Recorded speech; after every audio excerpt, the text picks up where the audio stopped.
Have you ever felt like the world was against you? Like nothing was going your way? I want to tell you a story about a man named Arthur who felt exactly that.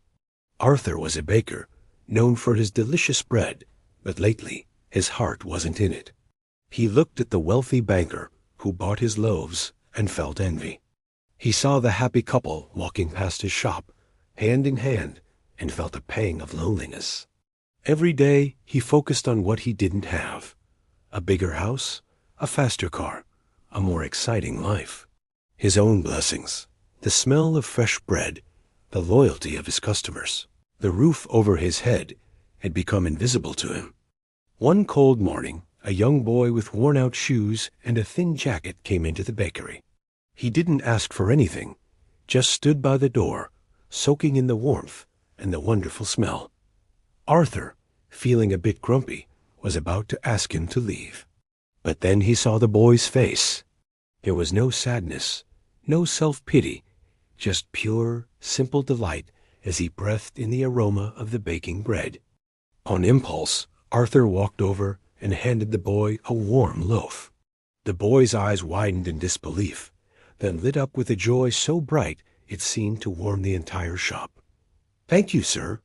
"Thank you," he exclaimed, clutching the bread like a treasure.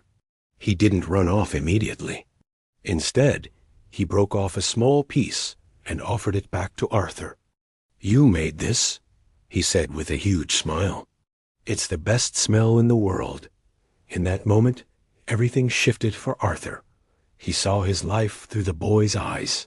The warmth of his oven wasn't just for baking. It was a comfort to a cold child. The smell of his bread wasn't just a byproduct of his job. It was a source of pure happiness. The loaf he gave away so easily was a priceless treasure to someone else. Arthur realized he hadn't been poor in possessions, but poor in gratitude. He had been so busy counting what he lacked that he'd forgotten to value what he had. From that day on, Arthur's baking changed. He baked with a joyful heart. He greeted every customer with a genuine smile, thankful for their business. He savored the simple pleasure of kneading dough in the quiet morning hours. His life hadn't magically changed. He still had the same bakery, the same small apartment.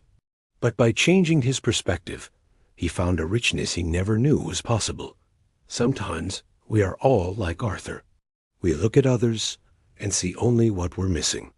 We scroll through social media and compare our lives to perfectly curated highlight reels. But the truth is, we are all surrounded by blessings, big and small. The challenge is to see them. So I ask you, what are you grateful for today? It doesn't have to be something grand. Maybe it's the taste of your morning coffee, a message from a friend, the comfort of your bed, or simply the ability to take a deep breath. Take a moment to notice. True happiness isn't about getting everything you want. It's about loving everything you have. Start counting your blessings, not your problems, and watch how your world begins to change. Thanks for listening. If this story resonated with you, please like and subscribe for more.